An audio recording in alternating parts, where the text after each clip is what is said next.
Boas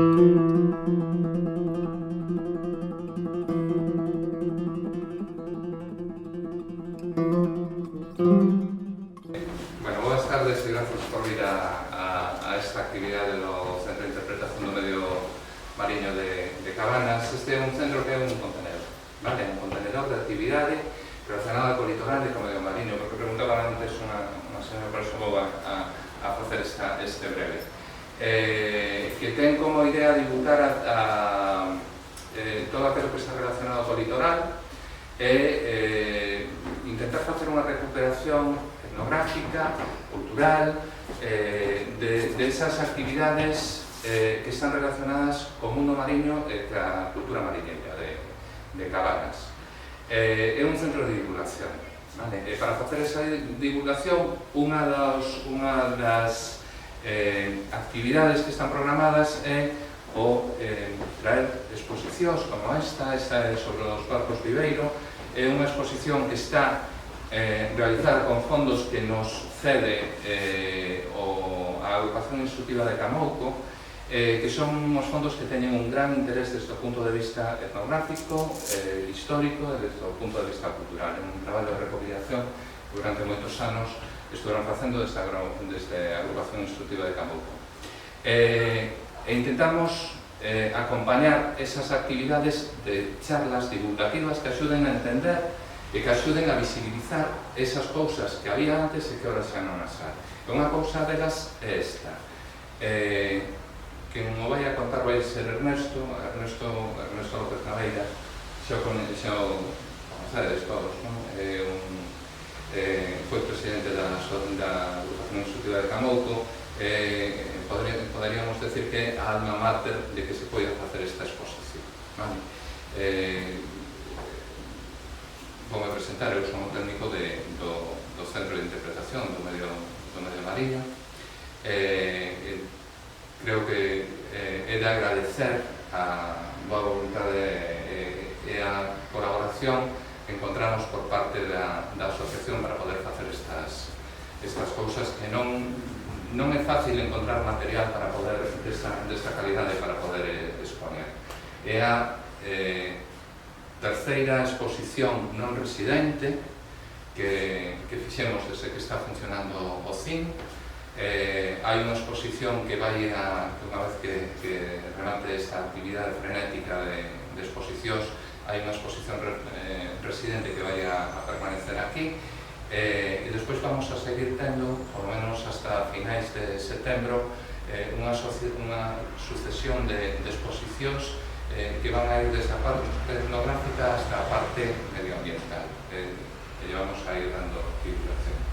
Ernesto vai nos a contar o que son os barcos viveiro, vai nos a contar o que fixo unha xente que se foi, digamos, a la aventura, que se foi a ultramar e que desarrollou unha actividade que hoxe poderíamos considerar desarrollou o que lle chaman ahora nicho de negocio. É unha actividade revolucionaria para aquel momento. Desde o punto de vista económico, que sería seguramente un referente a seguir, si non sei se hai alguna empresa na actualidade que poida seguir este tipo de actividade, pero penso que non. Pero neste momento que está tan de moda a acuicultura, que hai esas cestas de cultivo do peixe, pois xa estaba inventado hai moitos anos. Bueno, deixo-vos con Ernesto, que é o que tento decir algo interesante. Vou poner detrás para darle paso ás... Bueno, despois da exposición que fixo Mitchell, non é? Sí. Un pouco por decir, os coñezo a todos me coñecedes a min, convén xa entrar en materia, deixarse de presentacións. O primeiro, para quen que non esteña habituado a oír este término, o término viveiro é un barco que ten unha das bodegas, podía ter máis, pero normalmente tiña unha, con uns furados na parte de baixo, e a auga do mar entraba e salía. O sea, era unha piscina dentro do barco, coa finalidade de manter o peixe vivo. O sea, o peixe que pescaban por diferentes partes do Golfo de México, estando no trópico, se non había unha forma de conservalo eficaz, pois estropeábase rapidamente, non? Entón, era un momento, estamos a falar do mitad do século XIX e mitad do século XX, que foi mentras houve este tipo de pesca na Habana, non? Ben, entón, estes barcos viveiros din que comenzaron os canarios con este tipo de pesca na Habana, pero a continuación os galegos fixéronse con ela. E, sobre todo, a xente das rías de Ares e Ferrol. Esa xente chegou a monopolizar a pesca con esta modalidade dos barcos viveiros. Os barcos viveiros, déjeme xa, vamos a ver. Bueno, teño que dicir que vamos a ver, o coñecemento desta historia por parte digamos, dos estamentos oficiais de Galicia, nadie sabe nada. Non me atrevo a dicir se queren ou non queren saber, pero, de momento, esta cousa naceu en redes por unhas circunstancias un pouco especiales. Por que? Porque na miña casa había fotografías que eu quixen saber que significaban, na casa de outra xente tamén, e depois entre os veciños, fulano foi patrón, fulano foi mariñeiro, meu avó foi isto, entón, claro, todo isto fixo que ao final eu pensara de que aquí había algo máis que un feito de pesca. Non, aquí había unha historia que había que recoller e que non se podía perder. Entón, digamos, o meu esforzo foi documentar, non só recibir o que me contaban, senón tamén buscar documentación para poder decir, non, isto foi certo, isto foi así, estes homens teñen este mérito, e tal. Ben, entón, por parte da Galicia oficial, nin billeteira. E, por parte de outros estamentos, pois tampouco. Por que? Porque foi, digamos, o tema se desenvolveu na Habana, pero se desenvolveu en un pequeno grupo de xente. Non era moi amplio o grupo. Ainda que esta pesca non só se realizaba na Habana, se realizaba tamén en Estados Unidos, na Florida, en México, en varios sitios.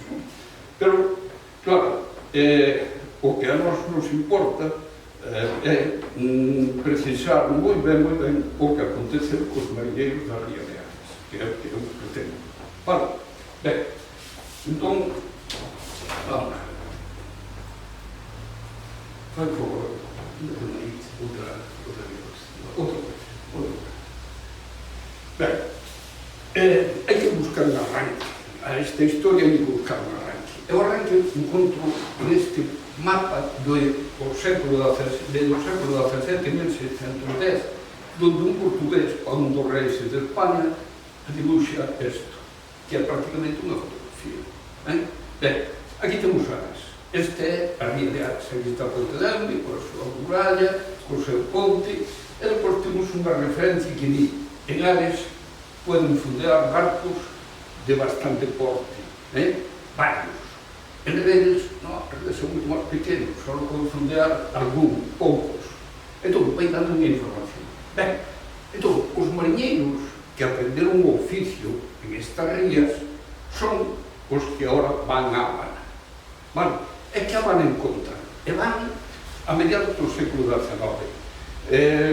Xente nacida en 1870, 60, é a xente que vai a patronear e a ser mariñeiros deste tipo de barcos.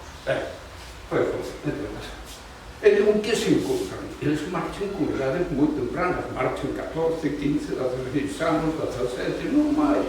E van e encontran esta Habana.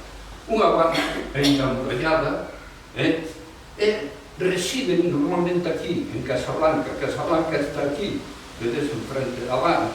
Vedes que a Habana ten unha maneira así, vamos, moi parecida a Ferrol, en algúns aspectos, non? Por aquilo de que se fala moito, o verano na Habana é moi importante, pois cando estuveche de salir, pois falaron do verano un sitio precioso, non? Este é o verano. E por que lle chamou o verano? Porque aquí non permitía nin construir nin plantar árboles para a defensa da cidade. querían que a partir da muralla todo estuvera libre para poder defenderla en caso de que houbera ataques que os había. Ben, entón, aquí temos a Habana do século XIX, onde chegaron os nosos anterros a o tema da pesca. Ben, nese motivo. Bueno, aquí temos outro plano, outra referencia, vedes Casablanca, aquí está a fortaleza da Cabana e o morro. Despois, por aquí tamén está a Regla, aquí está a Regla, que tamén era un lugar onde habitaban algúns destes mariñeiros, pero principalmente en Casablanca era onde vivían. E aquí era onde fondeaban os barcos. Os barcos viveiros se fondeaban aquí, na entrada do canal, e xa vos explicarei por qué. Bueno, esta é unha visión. Tamén, pues, aquí vemos como era, vamos, a forma desta bahía, né?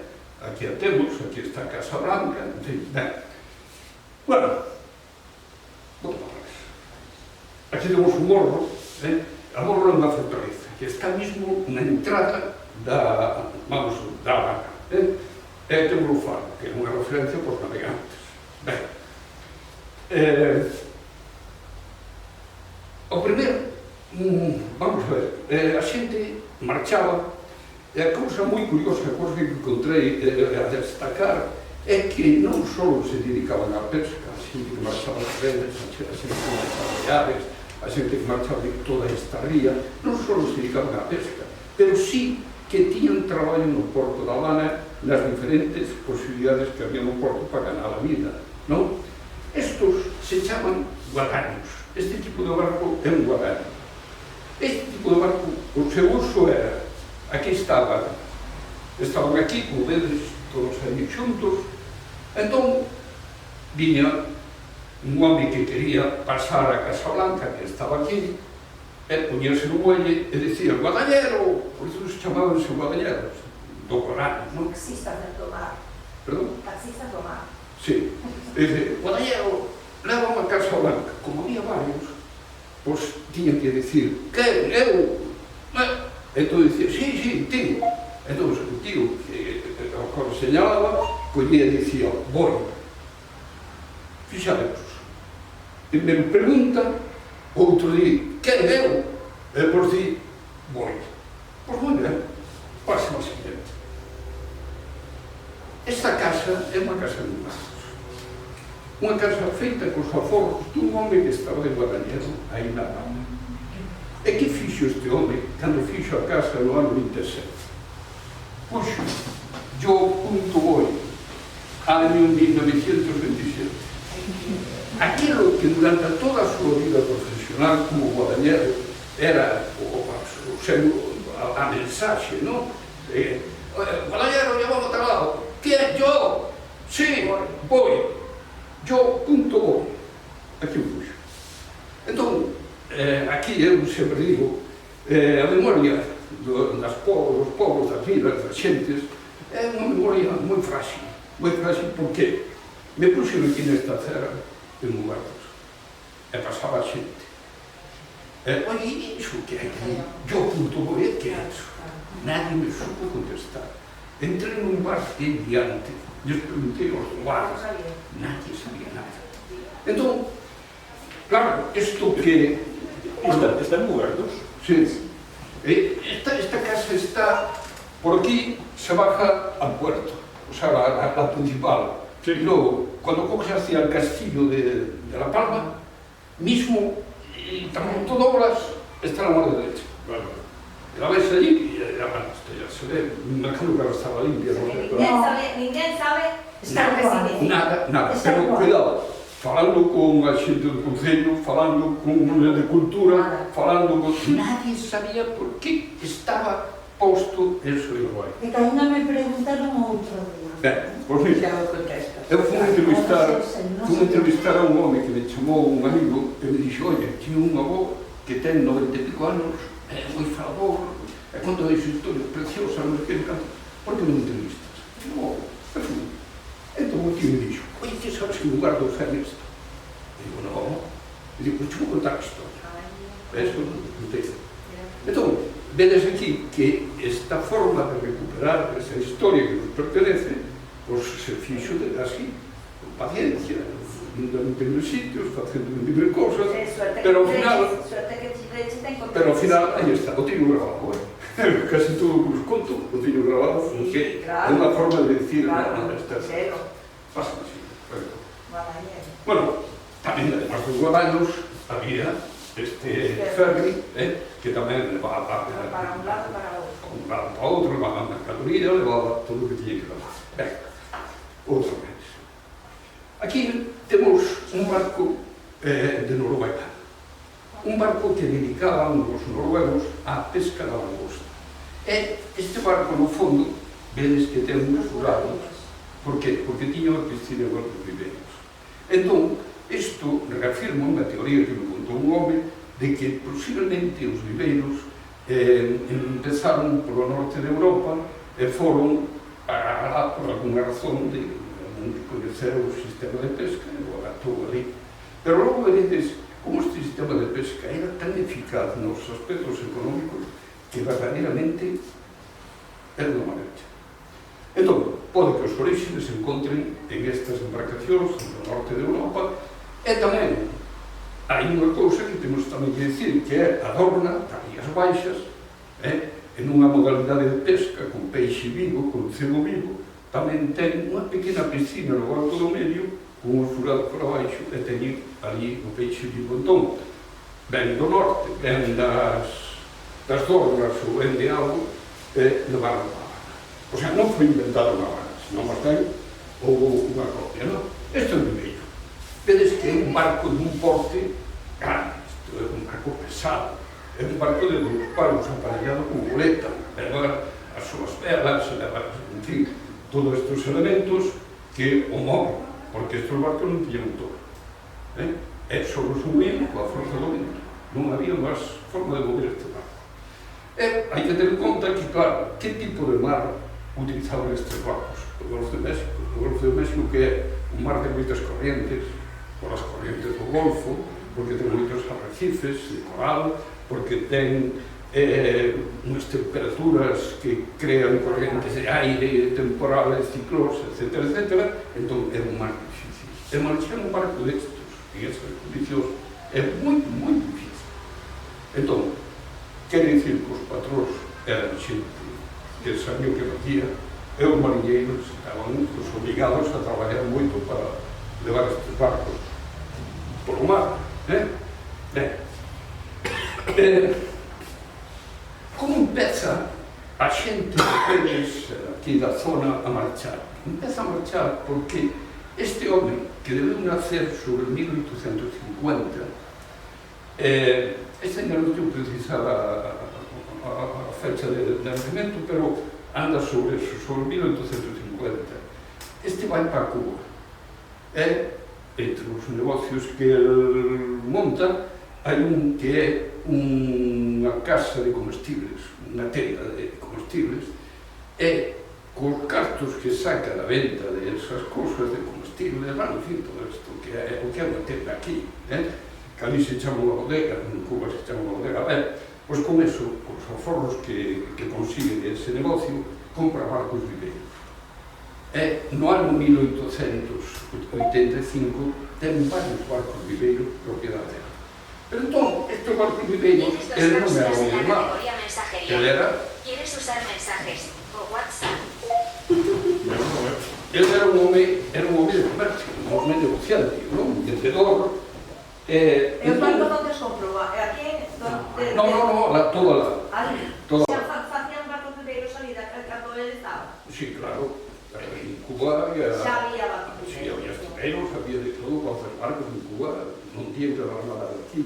O que sí facían era que compraban uns barcos, o sea, son barcos que tamén dedicaban a transportaxe, a levar mercadorías pola costa, un pouco a outro, non? Entón, cando estes barcos iban un pouco vellos, collían e os vendían e os compraban os viveristas.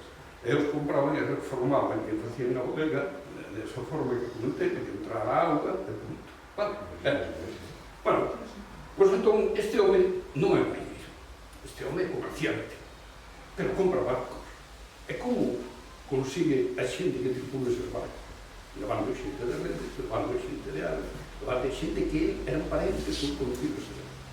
Entón, iban de novo, aprendía un oficio, sendo mariñeiro, e depois o que valía, se convertía en un patrón, etc. Entón, este, por decirlo de alguma forma, era o socio capitalista e os outros eran traballadores do negocio. Era pesca artesanal. O sea, era pesca artesanal porque non tiña ninguna estructura que pudese catalogar que se pudese catalogar como pesca industrial.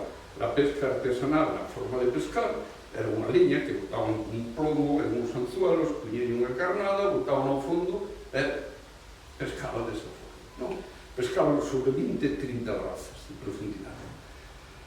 E este é un home que podemos dicir que crea un canal para que a xente daqui emigre a Habana, pero non a aventura, sino a un traballo concreto, a pesca.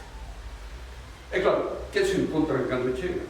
Se encontran con parentes, vecinos, entón é, digamos, unha emigración non de migración dura, sino máis ben unha emigración normal, unha emigración boa, por decirlo así. Ben, este outro é o dono do lugar, porque comprou un lugar, terrenos. Sabes quen é? Este é Pancho Udar. Pancho Udar nace en 1861. Entre ele e Manuel Suárez son os que crean esos dous canles de emigración hacia Habana, pero como pescadores, para pescar. Vale? Este é un home que ten unha historia moi curiosa. Este home fixo moitos cartos, pero además de facer moitos cartos, participou en todos aqueles eventos que facía a emigración, a construcción do Centro Galego, que como parte da comisión que creou ese edificio tan bonito, introduxo a xente de redes tamén na directiva do Centro Galego. Este foi un home, o que pasa que este home morreu moi novo, morreu aos 40 e pico anos, aquí en Redes, deu un enfermo e morreu. Pero bueno, son os homes que considero como precursores de o que vemos despois na metade do século XIX. Vale? Ben, aquí temos un referente moi claro. O viveiro María. Vedes que é un barco precioso de formas, dos paus, con toda a súa jarcia, todo o seu veramen aí. Hai un detalle aquí. Que será isto? Que é unha viña que se ve aquí no mar. Isto se ve que é un bote de remo, sin máis. Pero que é isto? Sería o depósito de poñer os peixes. Isto é unha cachucha. É unha cachucha, é unha xaula de madeira que cando os barcos chegaban a Habana botaban un peixe na cachucha. Entón, descargaban a cachucha e salían a pescar outro día. O sea, non tiñen que estar na Habana frenteados esperando a vender a pesca. Como que collían o peixe. Deixaban a cachucha no muelle? No, a cachucha estaba no mar. Pero paradas. No, deixaban a mar. na mitad do campo da ría. Deixao de dar. Pero sí. Ti quedante ahora e que hai un conto que chaman cachuchas, que son como xaulas de madeira, como tines de madeira, que flotan non máis porque por ser madeira, pois ten unha flotabilidade. Pero están os peixes na auga. Están metidas na auga, dentro da auga. Unha xaula metida na auga, e que flota porque son de madeira, non máis. E quedan así, todas sumersidas, e só queda a parte de arriba. Aquí na parte de arriba levaban unha trampilla que abrían, e botaban un peixe, e collían un peixe. Vale? Ben. Entón, xa coñecemos que é un viveiro, este elemento moi importante no que va a saber. Outra. Bueno, a pesca que eu referín hasta ahora é pesca artesanal. Non hai estrutura neste tipo de pesca de ningún tipo, non hai estrutura industrial. Pero aparece distinción que este home, o pai era de Redes. O pai lle unha casa na calle Nova de Redes e a mãe era de Coruña. Este home nace en Coruña e estudia o que foi nos nosos tempos a carreira de comercio, máis ou menos. Entón se forma en ese tema, contabilidade, decir, todas esas cousas da época, e marcha moi novo para Cuba. Pero hai sin un traballo determinado, sino hai un pouco aventura, pero respaldado polos parentes que tiña ali, decir, por unha serie de familias. Ben, Cando este home progresa, chega a ser un gran financiero da Habana, chega a ter unha industria tremenda, é un emprendedor, gracias a él hai moitas empresas na Habana que foron fundadas por él, García de Matanzas, a Compañía Cubana de Pesca e Navegación, en fin, hai moitos, non? Entón, este home, claro, está relacionado cos seus parentes. E quen de ser os seus parentes? A que se dedicaban? Se dedicaban a pesca. Os seus tíos, os seus primos, todos eran pescadores, de viveristas.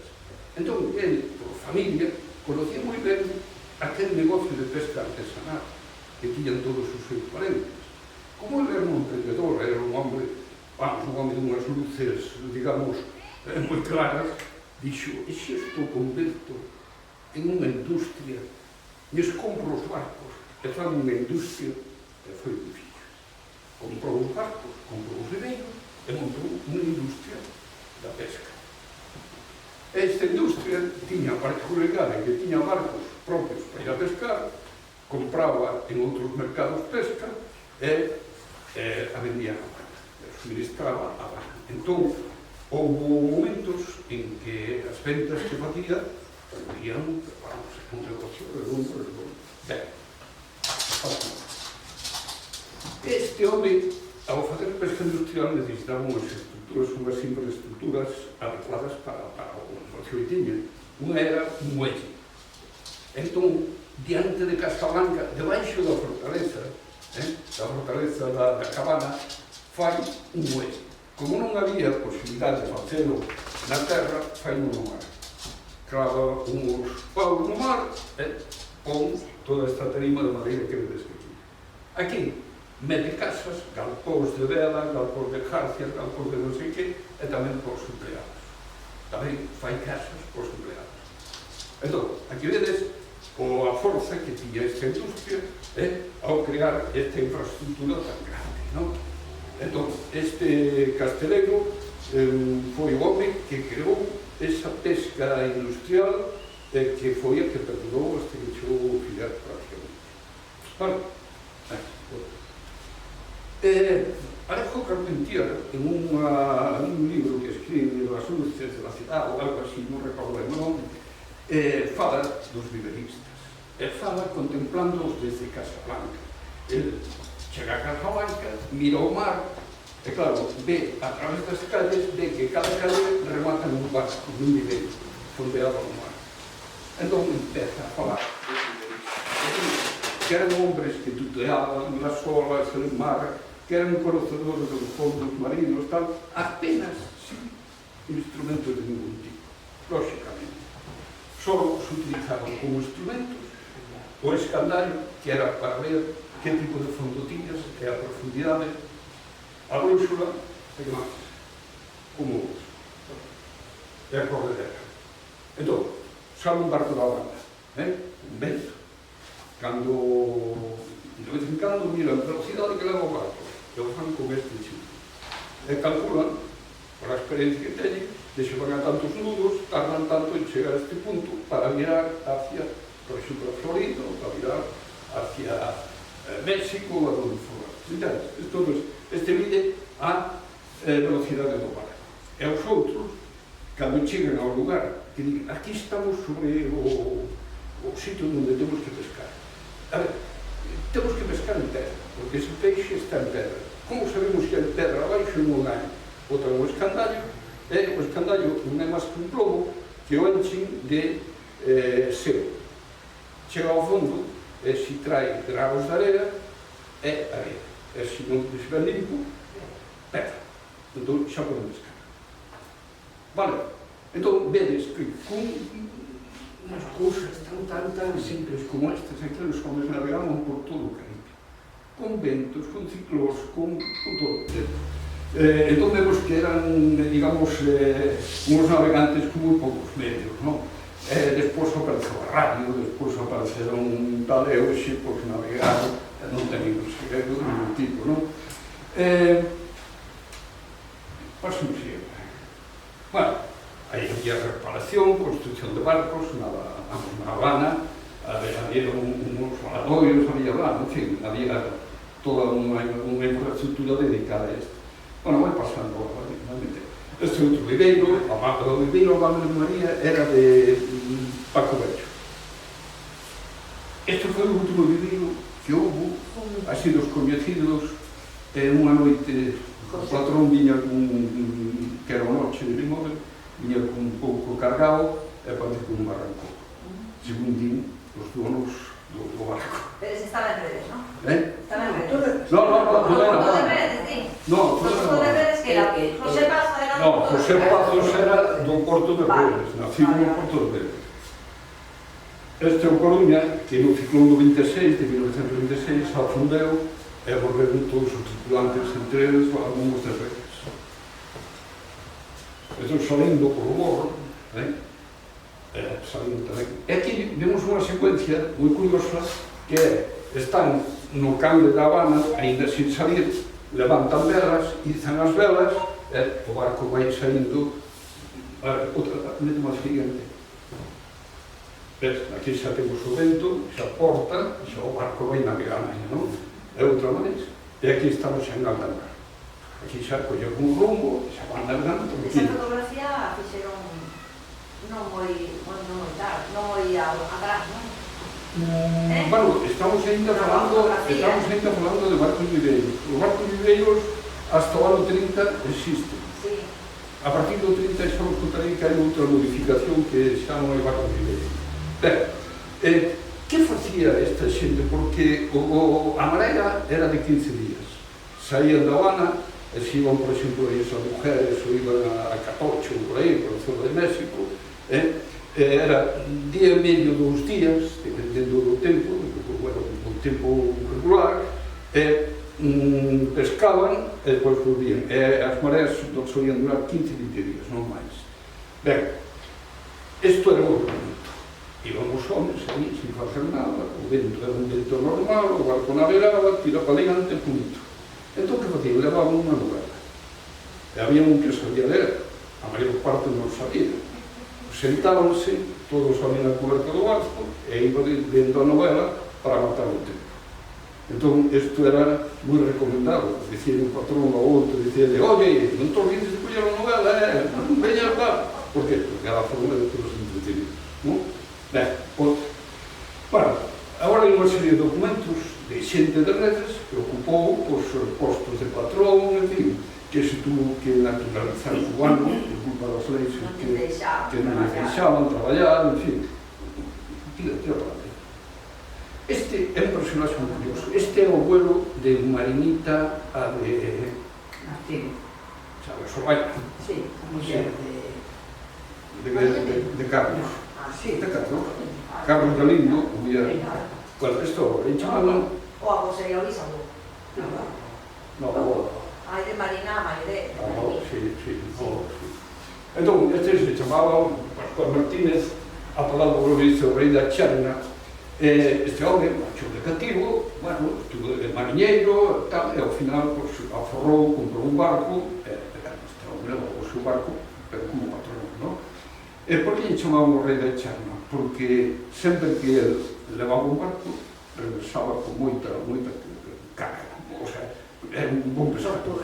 E viña con moito peixe, e tal, entonces os mariñeiros, claro, vendo que este home tiña unhas condicións como patrón impresionante, pois apodaron o rei da Charna. Sí. Aquí estaba este home tamén, coa súa tripulación e o seu barco. E fixamos, estas cartas pertencen ao viveiro mariñeiro. O primeiro que puxo naquele bonito que sería a cachucha na roupa. Esta é unha carta do Golfo de México, pero aquí trae unhas notas que son o rumbo que hai que coller para ir desde Finisterre a Habana. Isto é a información que utilizaba o patrón para levar un barco de Finisterre a Habana. É curioso, chegas a Finisterre, faz non sei que, miras non sei canto, colles, pum. Entón, eran uns homens que todo o saber o levaban na cabeza. Buscaban a maneira. Levaban na cabeza, toda era unha experiencia de anos e anos, vivencias, e entón, pois, esta xente tiña ese mérito, non? Capaz de facer cousas que hoxe asustan, e a mí facían así medios, prácticamente. Despois, había, e cando eu fui a Habana, cheguei ao centro galego e dixen, oi, mira, eu venho buscando viveristas. Hai algún que viva ainda que fora viverista, pero da época do viveiro, non do nevero. E dice, sí, estamos en más maceiras. Como os podía localizar? Bueno, pues mira, vai ali, localicemos. Eran dos homes de Pontedeume, dos marinheiros de Pontedeume. Estes dos marinheiros de Pontedeume foron penenos, o pai xa traballaba nos viveiros, foron penenos con 13 anos e botaron toda a súa vida. Pero claro, foi na época de Fidel, que Fidel pues, que era un desastre total, ¿no?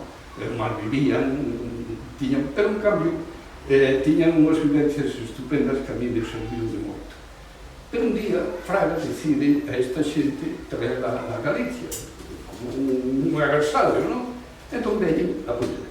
É un mes inteiro, localizo, levo a casa, os invitos do médico, estes rollos, e con o mismo lle digo, oye, tío, aquí unhas cartas, me podedes marcar o rumbo que levabades cando ibades a pescar á Florida?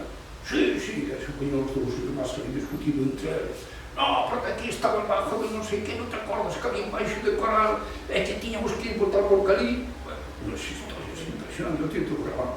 Entón, quero dicir que estes non son rumbos que me han inventado, senón son fruto da información que me deu ese xente, non?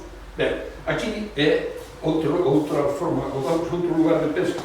Este é a sonda de Catoche. De Catoche, aquí están as mujeres, este é México. Pero di Campeche, dice Catoche, pero despois aí dice Campeche. A Campeche, bueno, é o mismo, pero vamos, é a mesma zona, é a mesma zona, é que aquí hai varios sitios. Este é un recurso moi grande, entón en un sitio chaman as mujeres, outro Catoche, outro, en fin. Pero vamos, isto está ben así. Salen da Habana, veñen por aquí, non é? Chegan ao Cabo San Antonio, e no momento que chegan a esta punta, eles van pegados á terra, non? Van vendo a costa, e entón atravesan, e para saber onde están, botan a corredeira e van mirando a velocidade do barco. E mirando a velocidade, coa experiencia que tenen, saben que hai tantas millas, vamos a tantos nudos, pues nos levará a chegar desde aquí a aquí tantas horas. Coñen un relógio, miran, e dicen, no, xa estamos, agora vamos a mirar se estamos en pedra ou estamos en galera. Miran, pum, e coa mesma, sin baixar as velas, empezan a botar liñas ao mar.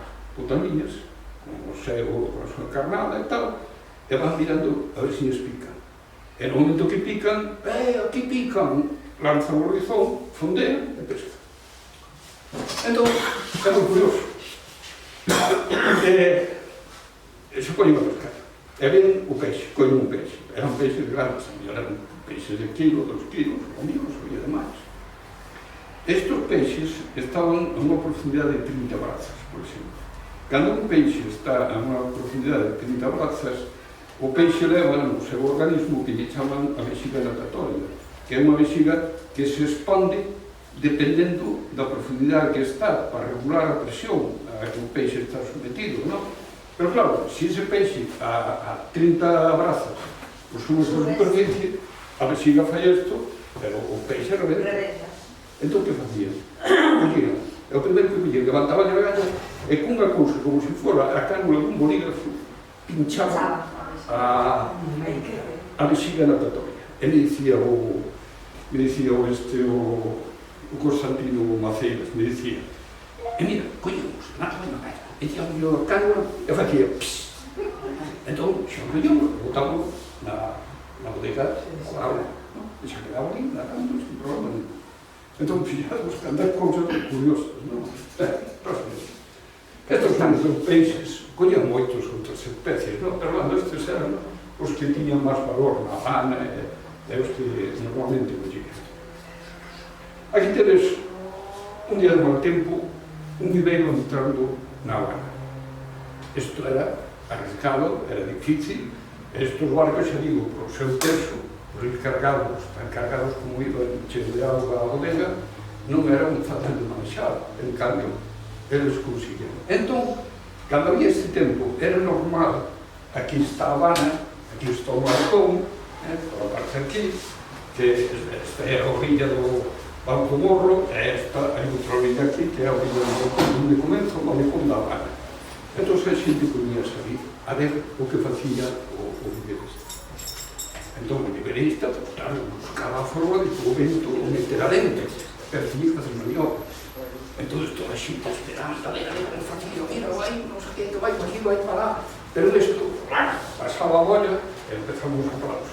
É dicir, era unha cousa moi Un curiosa. acontecimiento. Un acontecimiento. Claro, claro, o sea, aplaudían porque o fixeron ben, non? Isto tampouco está... Sí.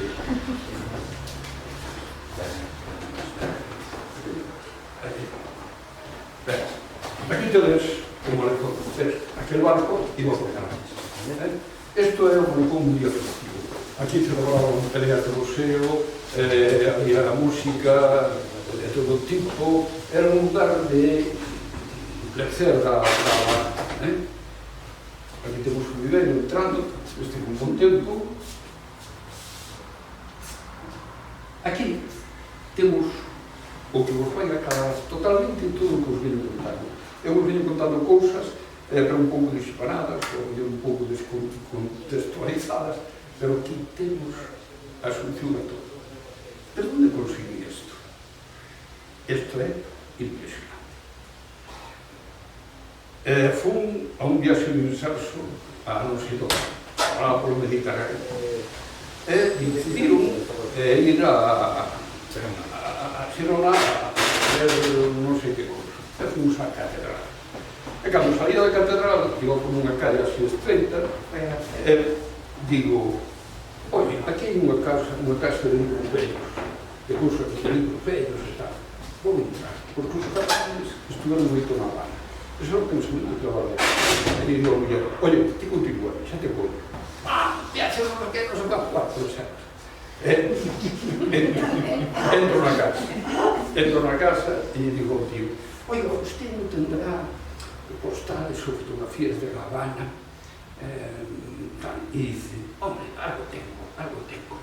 Mas pode enseñar? E me empezar a enseñar, como digo un caixa, se pronto vos olho da lei, olho aquí, este tiro aquí.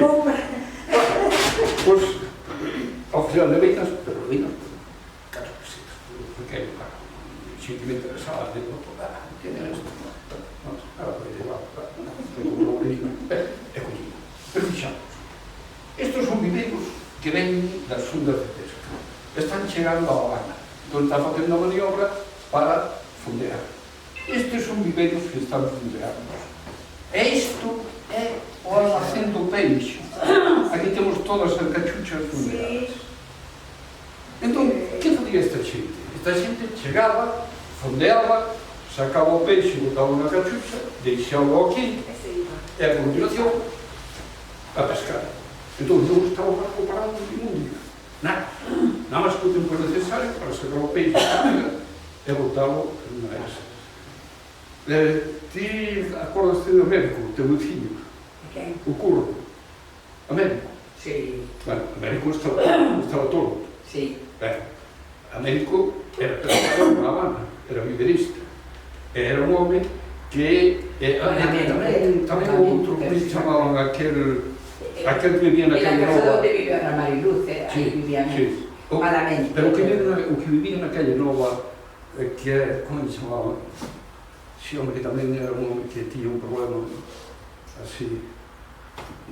Pero... Sí, non me acordo. Bueno, pois esta xente traballaba nos igreos. E ese da calle Nova, cando tiñan que sacar o peixe da bodega para botar na cachucha, el se poñían todos os compañeros na borda do bese da bodega e lle dicían, Flano, aí te chegou un! E o outro se buceaba.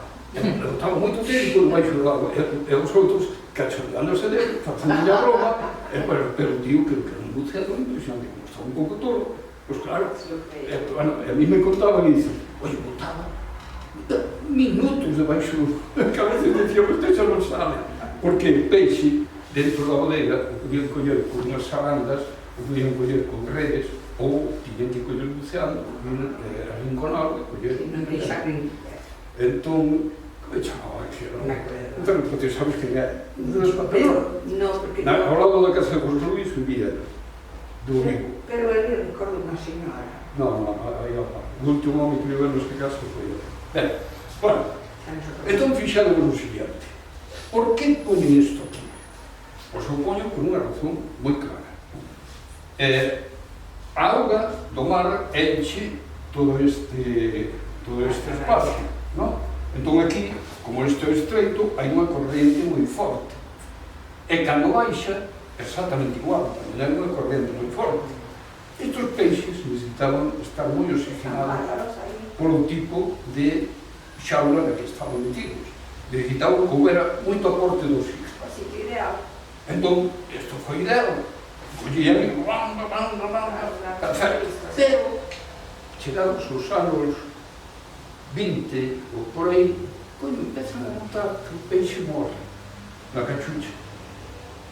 Morre. Nunca nos morreu, nos está morrendo, tal. E cheguei a unha conclusión, que é que amañan o alcantarillado da Habana, en vez de botalo ao mar, bótalo á ría. Con o cual, toda a materia orgánica que leva vamos, as aguas fecales e todo eso, que pasa? A oxidarse roba o oxígeno ao mar, empobrece na auga. E claro, os peixes morrían porque non tiñan oxígeno. E se dan conta. Entón, remedio. Ponen aquí un barco, xa con motor, e con unha hélice. E fan que a hélice empeza a botar agua, un chorro de agua, a moita velocidade, e consiguen que o peixe xa non morre. Pero aquilo era caro. Aquilo era caro, non podía meterse. Ademais, necesitaban, dependendo do número de cachuchas que tueran, entón, que fan? Collen todo isto e o levan a mar aberto. E o levan a Altamamo, que é un pobo, a mar dereita na costa, cerca da mar. O sea que, fixademos todas estas cousas, que pena é que se perdan e que non se sepan. E non me a pena, eu de verdad que moitas veces digo, bueno, isto, non sei, debía buscarse a forma de divulgarlo, sobre todo a xuventude, que se supera que estes nosos anteros fixeron todas estas labores moi meritorias. Ora, aquí estaba o muelle de caballerías, que era normalmente donde desembarcaban a pesca, o sea, donde a levaban ao mercado, non? Entón, collían unha canchucha destas, a collían con un bote, a remolcaban, a levaban a remos, e aquí había unha pequena grúa, viría a grúa, levantaba, botaban unhas canastas vaciando o peixe, pesaban e levaban ao mercado. Entón, este era o sistema. Isto era como un almacén, onde estaba a pesca, e dependendo dos precios, se les interesaba vender, sacaban todas. Que non les interesaba vender, sacaban os casos. Claro, cando se industrializa a pesca a través da empresa de Segundo Casteleiro e outras empresas tamén que houve, outras de menor porte que a de Casteleiro, facían importacións de peixe. E isto perxudicaba os viveristas. Entón, os viveristas había veces que saían e cando regresaban o que sacaban da venta do peixe non lles chegaba para pagar a comida que gastaran no viaxe. Entón, había diortas, había moitas cousas, e incluso había a necesidade de asociarse. Facían un sindicato, fixeron un sindicato, é moi potente. Fixeron un sindicato bastante potente que, polas calles da Habana, moito leria en defensa dos, digamos, dos lideristas. Así que isto é, máis ou menos, como se facía en esa época de pesca artesanal de peixe vivo. Por que era o peixe vivo? Porque na Habana pagábase mellor o peixe vivo que o morto. Porque o morto, no momento en que o peixe morría, salaban. A mellor, un peixe destes que perforaban a vexiga e morría, os que foron, e se collían ao ría e os salaban. Pero ese peixe tiña un precio moi barato. Non era rentable. Entón, eles procuraban que sempre o peixe estuviera vivo. E iba vivo.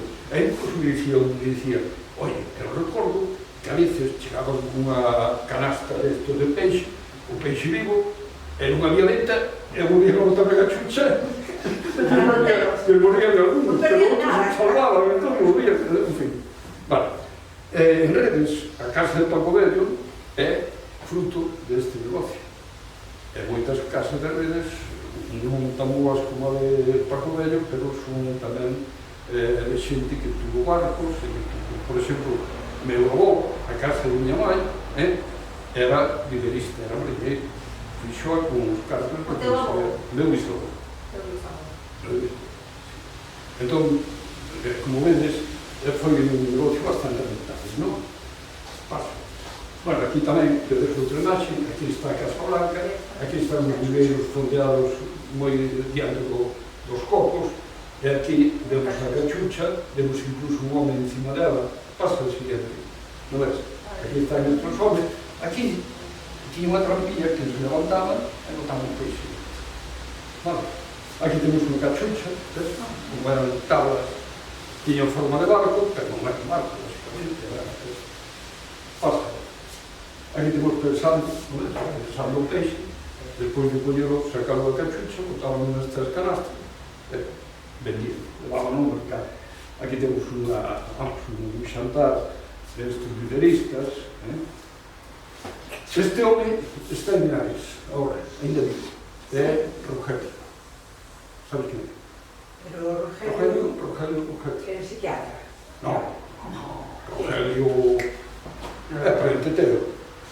Ah, como non é? Era o seno. Ah, pues sí. E non é moi maior, 70 e pico. Este é o pai, este era Isidoro dos Ríos. Sí, Este home traballaba na Compañía Cubana de Pesca. Sí. Mira, Bueno, aquí te son... la dio esa foto él, la consiguió él, luego. Sí, eso me deu sí. Paso. Aquí tedes o reglamento das sancións de pesca da República de La Habana, os sindicatos de viveristas, sindicato único de viveristas de pesca, e montaban os tiros. Isto é unha nota para os tripulantes conseguida a través do sindicato. A persona que se suministrou isto me contou e dice, mira, presionábamos por a parte porque chegaban co peixe e non se enteraban de como vendían, ni a cantidad que pescaban, ni nada, e eran uns cartos e punto. Claro, non podía ser así.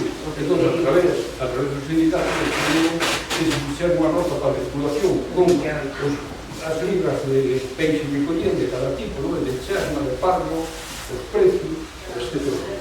Entón, foi algo que se dixo así.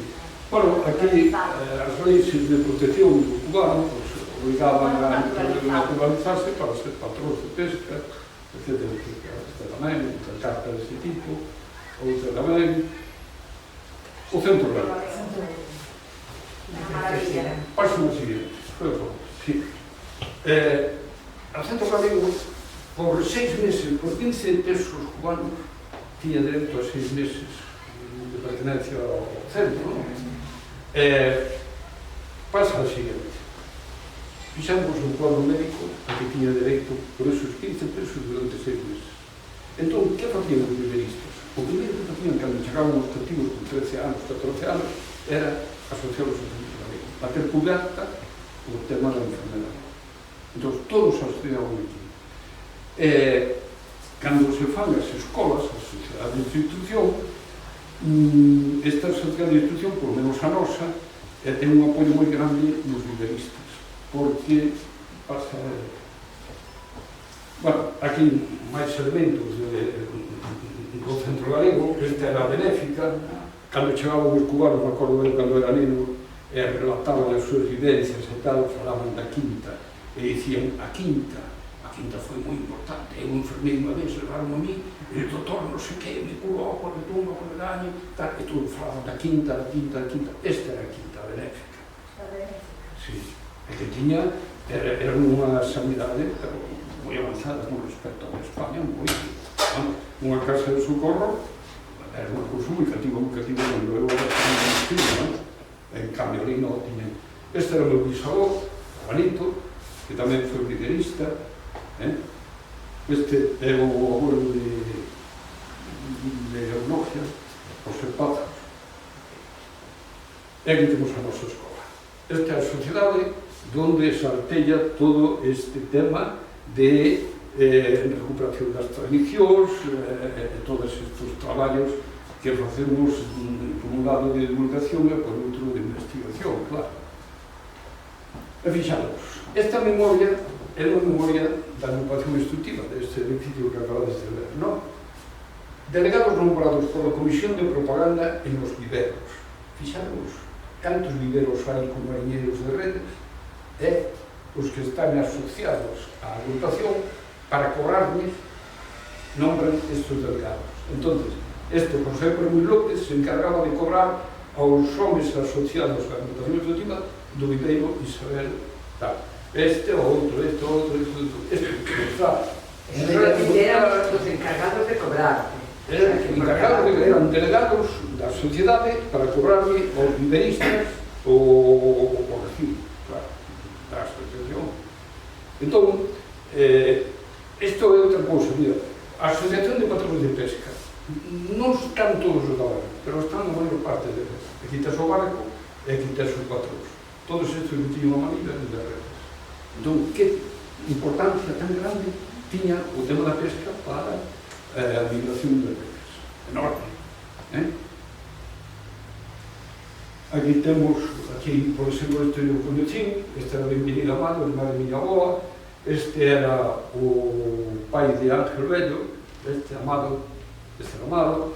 Entón, hai un trabajo... Había algún indio, non? Había algún indio tamén aí. No, No, eran todos galegos. no, eran todos. Os galegos, os canarios, non solían meter xente... No. Era un traballo moi duro. O traballo era moi duro e además de moito rezo. Isto non era fácil, non? Pero eles, vamos a ver, se tiñan fillos, tiñan parentes, tiñan veciños, que non tiñan traballo aquí e que estaban mal vivindo da sardiña da terra, pois isto procuraban que viñeras a xente. Entendes? Claro, eran vidas duras, moi duras. Pero, en cambio, como estaban todos tan unidos e se apoyaban tanto, ao final os riscos que cubrían eran menores, eles estaban contentos, non? Fixaros un detalle. Vedes estos que teñen pajilla, non? Estos que teñen pajilla non son máis Son señoritos. Estos son xente que traballa en terra, no comercio, nas ferreterías, en fin, teñen un traballo. Estaban ali apoiando algo, non? No. Todos os domingos iban a comer cos viveristas. O sea, os viveristas facían un rancho e toda esta xente iba a comer con eles. Comían, falaban, e depois cada un para a tarde iba a buscar a bomba onde poidera. Non é casualidade, están moito máis morenos os mariñeiros de terra. Sí, por eso No, pero sí, é moi curioso, porque a siguiente. Unha fotografía preciosa. Esta fotografía fixo un irmán de Lleón, fotógrafo aficionado, Ángel Bello Amado, electricista, matachica e que máis. Impresionante. Esta fixo el que estuvo en Cuba, comprou, aprendeu a fotografiar e fixo unha cantidad de fotografías preciosas. En cambio, cando vengo aquí, non deixou Se dedicou a outra cousa. Volvo ao mismo, a comentar o mismo, porque esta xente neste barco está porque deu a comer un domingo. Pero, mirade, este home foi o accionista, o maior accionista da fábrica de lápices de España de Ferrol. Este é Antonio Vega, O pai de Tonito. Este é Amado Bello Amado. Este é Benvenido Bello Amado. Este é un parente de Conchamado. Para decir, teño nota de todo. Pero unha fotografía interesante. Aquí tedes o mollo dos corpos, non vedes? Como están clavados, pinchados na aula os paus. Esta é a muralla da cabana. Sí.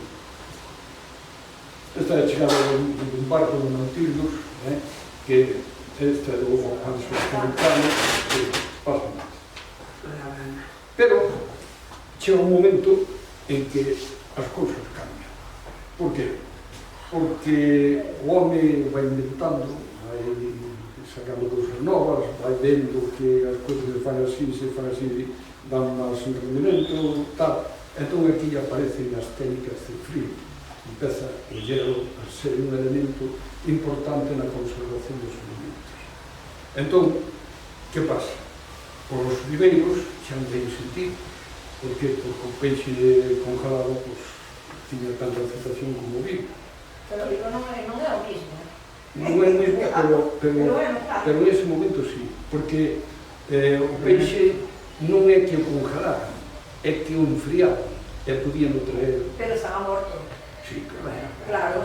Sí, pero non penses que a congelación lle fai mal, no, porque isto non chegaban a congelar. Es como el bonito. O conservaban. El bonito lo traen 3 meses y viene fresco. Pero non ven congelado. No, pero digo que viene fresco. Viene con hielo, viene fresco. Pois entón empezan a aparecer as técnicas de xeo. Entón, que fan eles? Reconverten e, en vez de ter unha piscina no barco, que teñen a humanidade. Entón, aparece tamén o outro aspecto, que é que fan os de redes? Os de redes, máis situados social e económicamente, din, coño, por que non monto unha fábrica de xeo? Monto unha fábrica de xeo, Barros montou unha fábrica de xeo, Cendido montou unha fábrica de xeo, e esa xente fixo cartos aproveitando esta circunstancia de conversión dos viveiros en neveros. Entón, desaparece xa a pesca dos viveiros e os barcos sumados. Siguen utilizando a vela, pero tamén, sobre os anos 40, empezan a meter moito gas. E utilizan vela porque lle resulta máis barato, pero xa para certas maniobras, a certos momentos, se tiñan algún problema, facían o uso do motor. Este, sabes que é? Rubiales. Rubiales, que estuvo na Marina, fixo un viaxe con... No 54. Non sei se con o Galateo ou non sei que, fixo un viaxe a Habana e estuvo con os viveiristas. Estuvo no barco de viveiros. Rubiales. Sí, pero...